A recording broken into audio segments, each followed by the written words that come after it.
This is the sort of thing that can put you on some gold.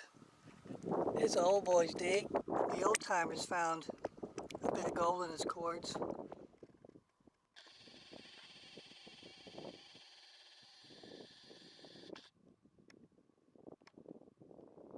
Didn't like what they found, so they moved on. But for us, it's a good indication that gold is here.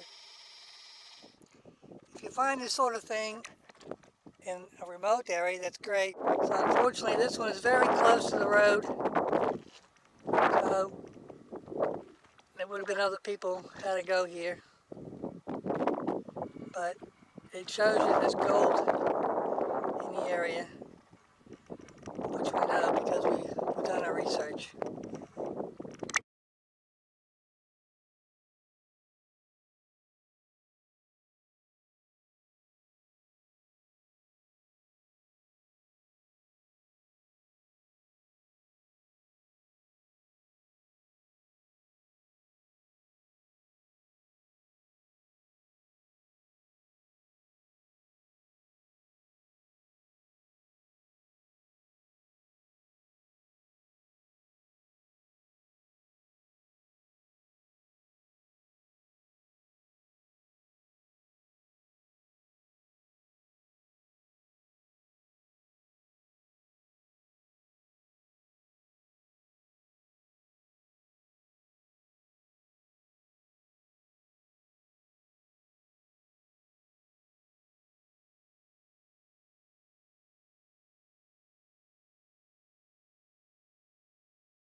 So I was out for 2.5 weeks, and I've got 3 pieces.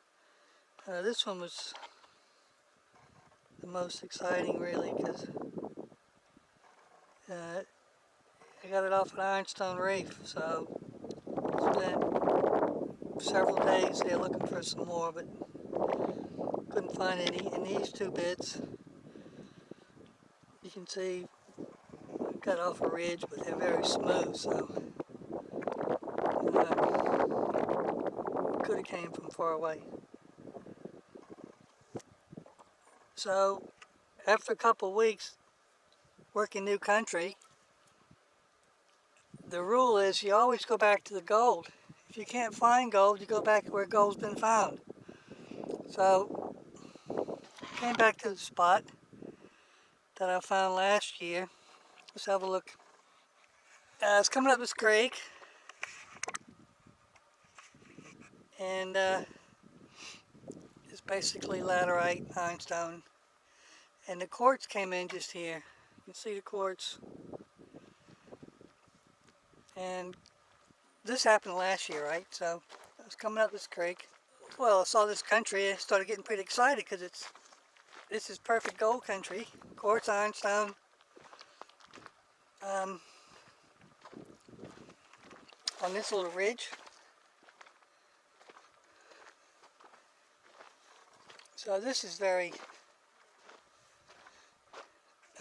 that's perfect. That's auriferous ground. That's perfect gold country there. I was using my 5000. I use a 5000 with a 14.9 coral on it because you can swing it all day. Then if, you're trying to swing the 7000. So there's the good country. I mean, that's beautiful, right? And that country is very inspiring. So, there's just laterite all through this country. This is like the first break. And quartz here. Beautiful quartz. And black, like right here somewhere. Right in here. I got a 3 grammer. Beautiful piece. Oh, I think it was right there. Could be my dig hole there. So came up on this ridge and got a couple of 1/2 grammers. Very deep in this ground here.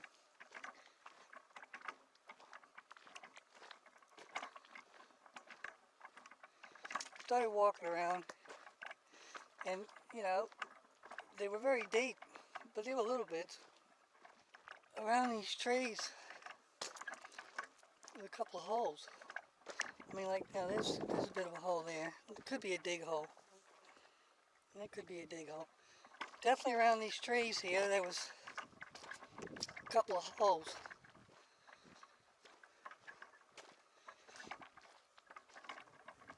Definitely this one. So I thought, oh, somebody's been here. Then I thought, oh, it could be a geochem sample hole, but it looks like a dig hole. So I was a little bit disappointed. So yeah, I saw that dig hole. I was a little bit disappointed. And then, about 5 o'clock that night, I was walking. The sun was just at the right angle, and I could see heavy chain lines through this on this ridge. So as I say, you know, I thought I was on something new, a new patch, and I disappointed to find out that somebody had been here before me. So, but the fact that I was getting deep gold with my 7,000. So as I say, I could see chain lines, and it was a big chain line. It was like somebody used, you know, a truck chain. I wasn't sure. It was a very heavy chain, and you can't see it now, but when the sun's right, you can pick up just a very faint chain line.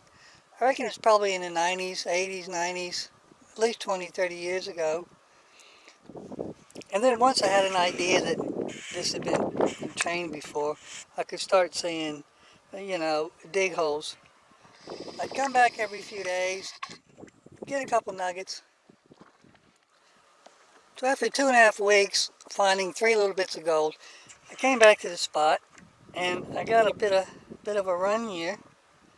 I got like 4 bits. One was quite deep. One was, you know, about a grammer actually, over here. So I decided to start chaining this patch.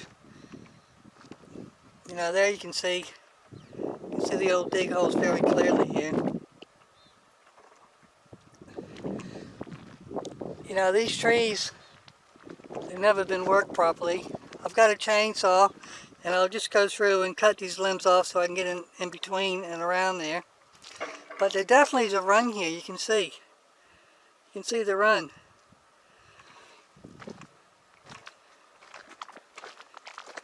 And I've been chaining for about 2 days, 2.5 days. So there's a bit of a run here, and the gold's very deep. I mean, a little 1/4 gram is down about 6-8 inches. But definitely a run.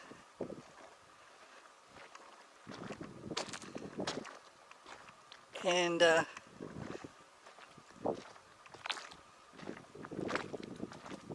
what happened here was, so somewhere here, the gold's turned and gone over this weathered greenstone. I got some nice little bits on the surface, nice and shiny. I got this piece here, and you can see that this old reef here, this weathered greenstone reef, was a good trap. So when the creek flowed over it, it caught quite a few little nuggets. But just walking around, you know, there was some nice chunky bits deep. This ground's deep and needs to be chained. See, this was a fairly deep piece here. So, interestingly enough, there's a surveyed MC claim, that's a mineral claim, right here in the middle of this patch. And these are surveyed back in the nickel days.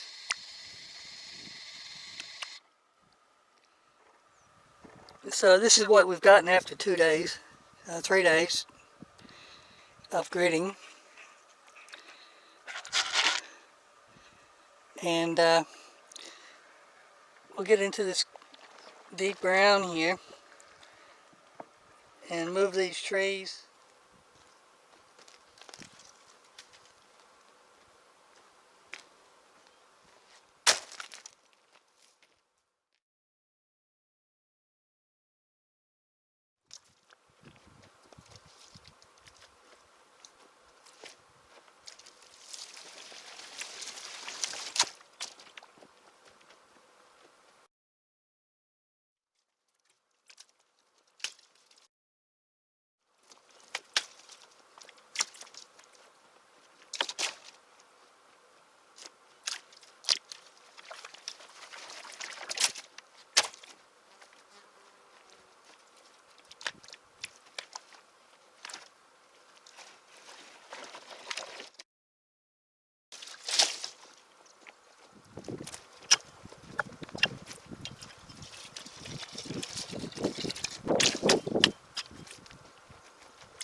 So everything's been moved.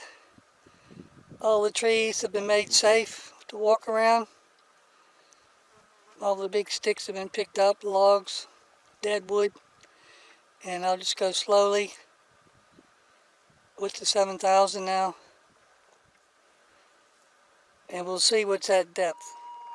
So yeah, the rewards have been slim so far on this project, but we've got a nice signal here. This is a warbler.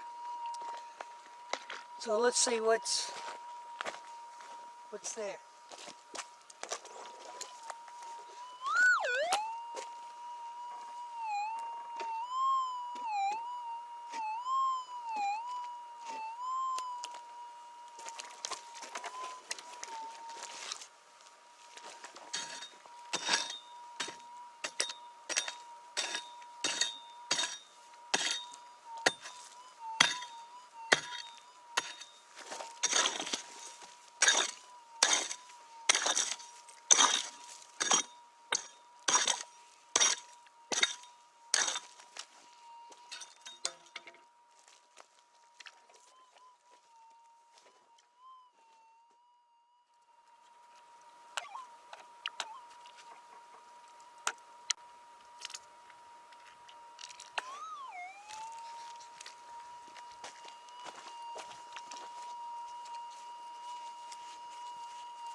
So that's a nice piece. We'll clean them up and come back. Okay, well it didn't clean up very well.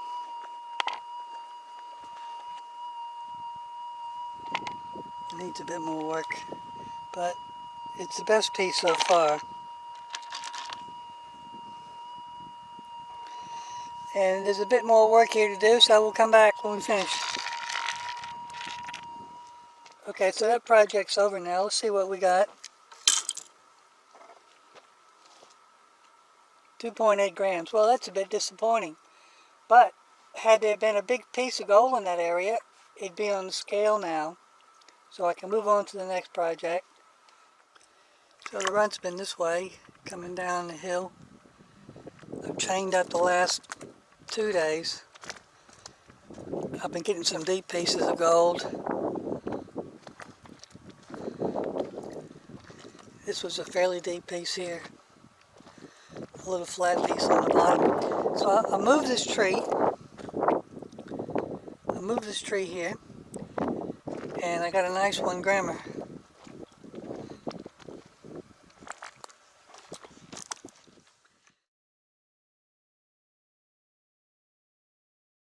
That tells me I've got to clean these trees up and grid all this area. It looks like deep ground there. So the gold's going this way through these trees. I know there's gold here, deep gold. So what I'll do now is clean this little section up.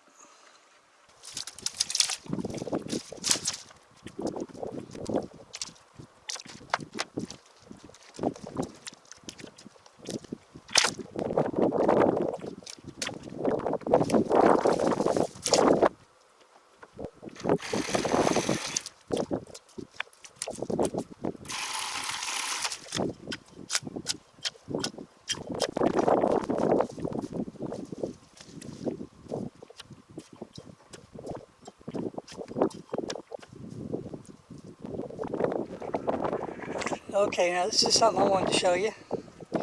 This mulch chain's perfect for gravel and, you know, fine dirt, whatever. But when you're going through a creek like this one, you need something with a bit more weight. So I use this one. And it leaves a nice mark in the ground. I don't spend half my day looking for a chain line. So that's one thing. This is something else I want to show you. This is called a prickle bush. And this thing is vicious. Right? These are like little nails, needles. And if you're wearing a short sleeve shirt and, you know, encounter this, it's going to scratch you all out. The creek's ready to be detected. This is the deepest ground. And I wanted to show you something over here.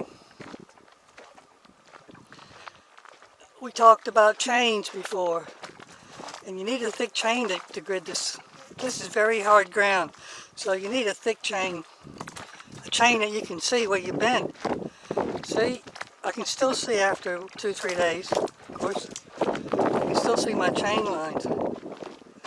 So I know where I left off. Doing the last little triangle here around this tree. Got a signal. So let's dig it up.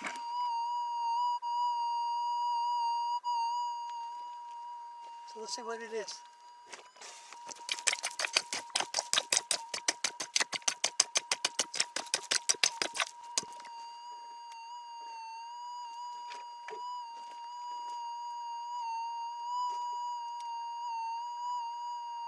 So that sounds pretty good.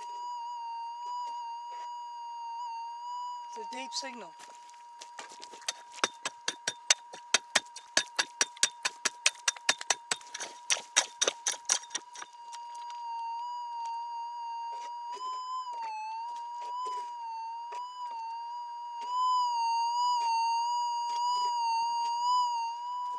Still there.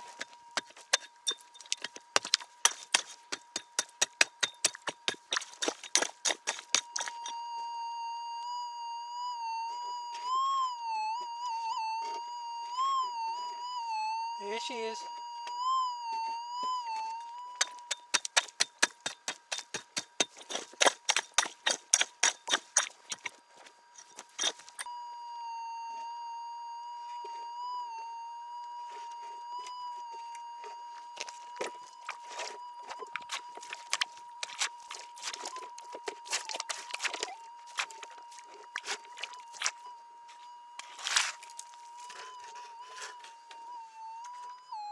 Kinder Surprise.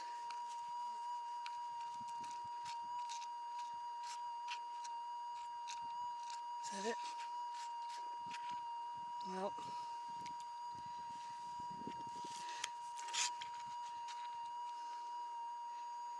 She's fairly tiny. Half a gram, I guess. But it sounded good. And that's a 7,000 for you. Yeah, the creek was disappointing. But if there was a big slug in this creek, it'd be in my pocket. So now we'll just go through, fill all these big holes in, walk around all the perimeters and see if there might be another extension that I missed. But basically close it down and move on to the next project. Okay, so let's see what we have for that trip.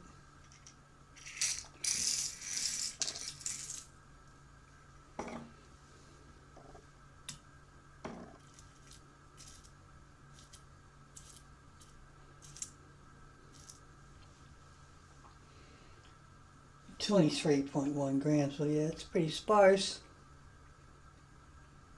But basically broke even, paid our bills, made a few hundred for the next trip.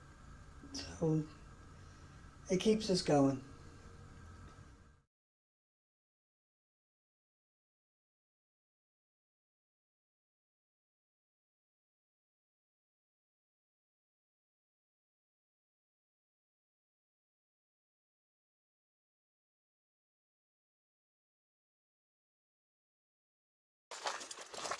That's why I didn't dig it up. This is a number one. This is a number one medicinal plant from Aboriginal culture. This is a spiny fanflower. See the flowers?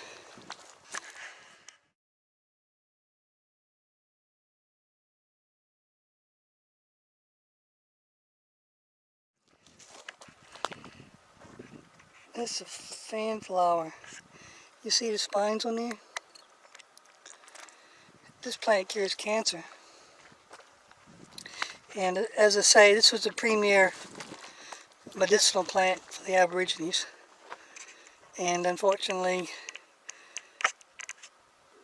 all the investigations into its usefulness and properties was shut down. I think you can imagine why. It's also called the currant bush. These flowers, they turn into little black berries that are quite sweet. So that's a tea. They make a tea out of that.